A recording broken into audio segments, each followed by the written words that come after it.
बीदर के पत्रिका भवन में आज सोमवार 10 मार्च को कर्नाटका जनपद अकादमी की ओर से एक प्रेस मीट आयोजित की गई। इस अवसर पर कर्नाटका जनपद अकादमी के अध्यक्ष गोलाहल्ली शिवप्रसाद, अकादमी संयोजक विजय कुमार सोनारे और कन्नड़ एवं संस्कृति विभाग के सहायक निदेशक सिद्धराम शिंदे ने वर्ष 2023 और 24 के लिए वार्षिक सम्मान और पुरस्कार वितरण समारोह और वर्ष 2022-23 के लिए पुरस्कार वितरण समारोह, लोकगीत गायन और कला प्रदर्शन जुलूस कार्यक्रम के संबंध में बताया। यह कार्यक्रम शनिवार 14 मार्च 2024 को बीदर के पूज्य श्री चन्नबसवा पट्टादेवरू रंग मंदिर में आयोजित हो रहा है। इस कार्यक्रम का उद्घाटन कर्नाटका के cabinet minister for forest and ecology and Bidar incharge minister Eshwar Khandre करेंगे और Shivraj Tangadagi, minister for backward classes welfare of Karnataka, सभी में पुरस्कार प्रदान करेंगे। इस कार्यक्रम की अध्यक्षता cabinet minister for municipal administration and Haj Rahim Khan करेंगे।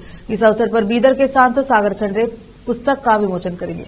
इस कार्यक्रम में बीदर जिले के सभी सम्मानित निर्वाचित प्रतिनिधिगण, कन्नड़ समर्थक संगठन, लेखक, विचारक, कलाकार, पदाधिकारी से अनुरोध किया गया है कि इस कार्यक्रम में उपस्थित रहे। केपी न्यूज के कैमरामैन महेश डीके का कवरेज। देश विदेश और स्थानीय समाचारों के लिए केपी न्यूज 24/7 को लाइक, शेयर, सब्सक्राइब जरूर करें। नमस्कार।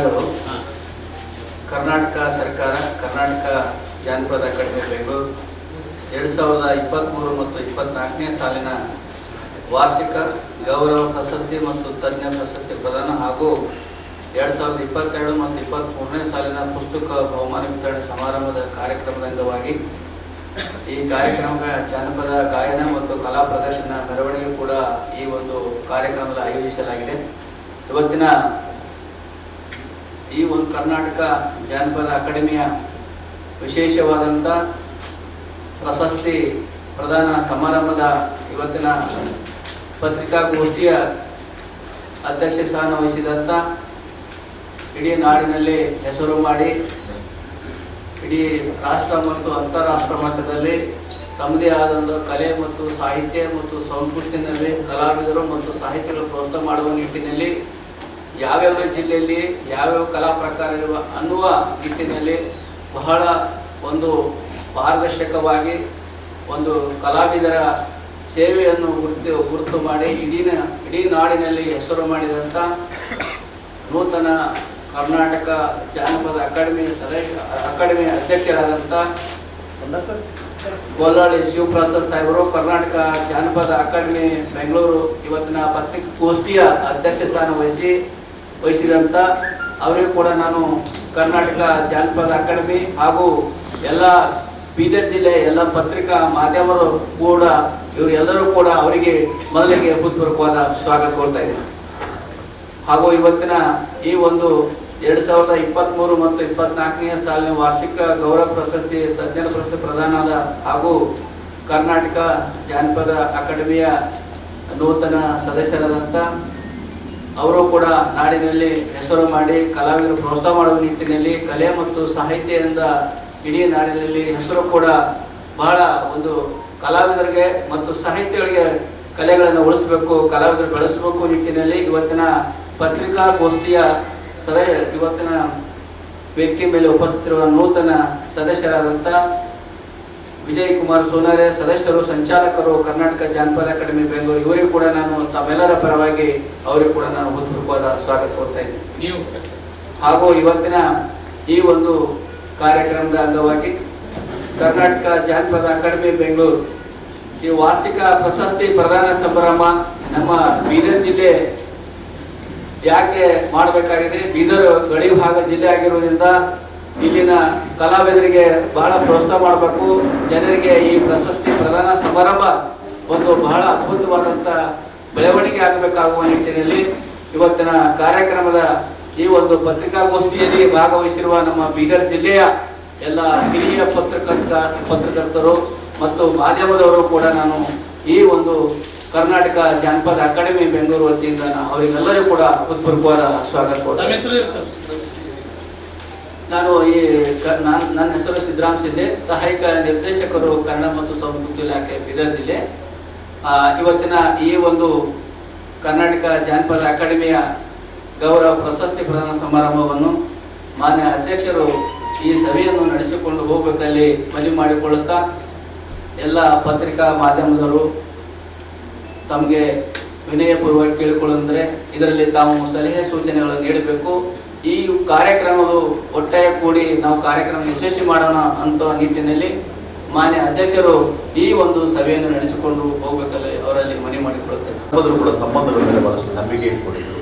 ದೇವನೂರ ಮಹಾದೇವ ಕೂಡ ಸಂಬಂಧ ಅನ್ನೋದು ದೊಡ್ಡ ಗಣ ಅಂತ ಹೇಳ್ತಾರೆ. ಹಾಗಾಗಿ ನನ್ನ ಅಗ್ರಗಣ್ಯದ ಪಂಕ್ತಿಯಲ್ಲಿ ಬಂದಿರತಕ್ಕಂಥ ಎಲ್ಲ ನನ್ನ ಹಳೆಯ ತಲೆಮಾರಿನ ಅಥವಾ ಪರಂಪರೆಯ ಸ್ಪರ್ಶ ಸಂಬಂಧವನ್ನು ಬಹಳ ಹೆಚ್ಚಾಗಿ ಹೇಳಿದೆ. ಆ ಸಂಬಂಧಗಳನ್ನು ಉಳಿಸ್ಕೋಬೇಕಂತ ಕಾರಣಕ್ಕಾಗಿಯೇ ನಾನು ಅಧ್ಯಕ್ಷ ಆದಾಗಿದ್ದ ಎಲ್ಲರಲ್ಲೂ ಕೂಡ ಸಂಬಂಧ ಅಂತಕ್ಕಂಥ ಮಾತಿಂದಲೇ ಪ್ರಾರಂಭ ಮಾಡ್ತೀವಿ. ತಾವೆಲ್ಲ ಪ್ರಾಜ್ಞರಿದ್ದೀರಿ, ಜನಪದ ಅಂತಕ್ಕಂಥದ್ದನ್ನ ಅರ್ಥನೂ ಮಾಡಿಕೊಂಡಿರ್ತೀವಿ. ನಾನು ಹೊಸದಾಗಿ ಹೇಳಬೇಕಾಗಿಲ್ಲ ಅಂತ ನನ್ನ ಒಳಗಿನ ವಿವೇಕ ನನಗೆ ಹೇಳ್ತದೆ.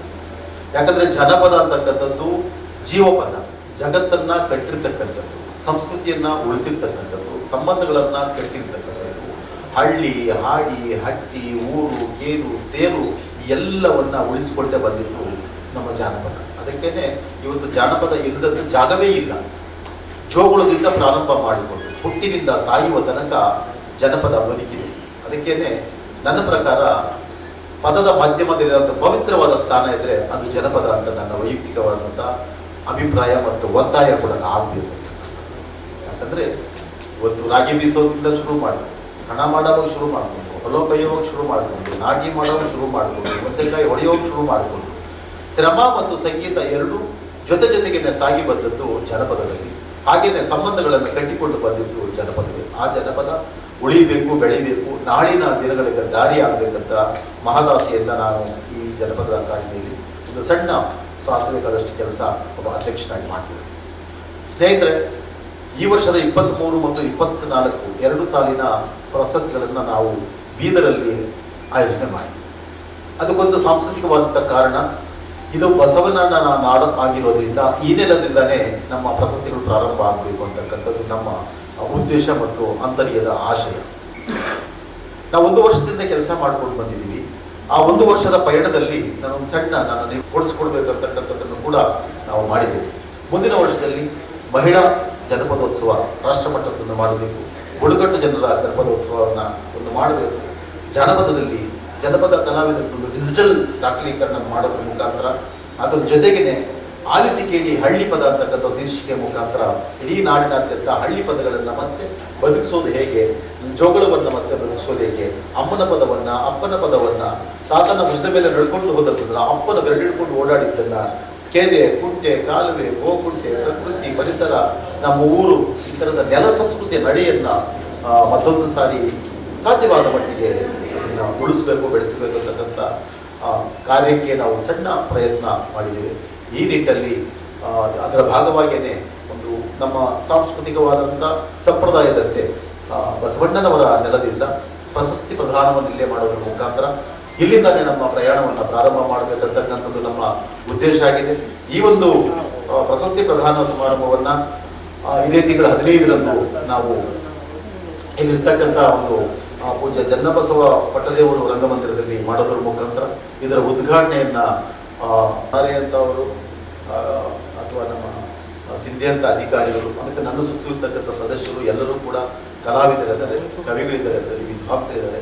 ಅವರೆಲ್ಲರನ್ನ ತಗೊಂಡು ನಾನು, ಅದು ಅಧ್ಯಕ್ಷಗಿರಿಯಲ್ಲ, ಅದು ನನ್ನ ಮೇಲಿರ್ತಕ್ಕಂಥ ಭಾರ, ಅದು ನನ್ನ ಜವಾಬ್ದಾರಿ, ಅದು ಕುರ್ಚಿ ಅಲ್ಲ, ನನ್ನ ಕರ್ತವ್ಯ ಅಂದ್ಕೊಟ್ಟು ಬಹಳ ಸರಳವಾಗಿ ನಿಮ್ಮಂಥ ಎಲ್ಲ ಮಹನೀಯರ ಸಪೋರ್ಟ್ ತಗೊಂಡೆ ನನ್ನ ಜರ್ನಿ ಶುರು ಮಾಡಿದ್ದೀನಿ.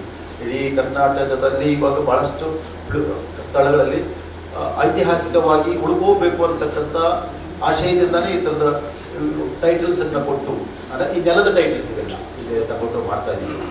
ಬಂಧುಗಳೇ, ತಾವು ಕೂಡ ಈ ಒಂದು ಕಾರ್ಯಕ್ರಮ ಯಶಸ್ವಿಯ ಒಂದು ಭಾಗವಾಗಿ ಕೆಲಸ ಮಾಡಿ ಅವತ್ತೆಲ್ಲ ಕೂಡ ನಮ್ಮ ಕಾರ್ಯಕ್ರಮದಲ್ಲಿ ಇದ್ದು ಆ ಕಾರ್ಯಕ್ರಮ ಯಶಸ್ವಿಗೆ ತಾವು ಕೂಡ ಒಂದು ಭಾಗ ಆಗಬೇಕಂತಕ್ಕಂಥ ನನ್ನ ಒಳಗಿನ ಆಸೆಯನ್ನು ವ್ಯಕ್ತಪಡಿಸ್ತಾ, ಮತ್ತೇನಾದರೂ ಇದ್ದರೆ ದಯವಿಟ್ಟು ಪ್ರಶ್ನೆ ಕೇಳಬಹುದು ಅಂತಕ್ಕಂಥ ಮಾತನ್ನು ಹೇಳಿ ನಮ್ಮ ಕಾರ್ಯಕ್ರಮ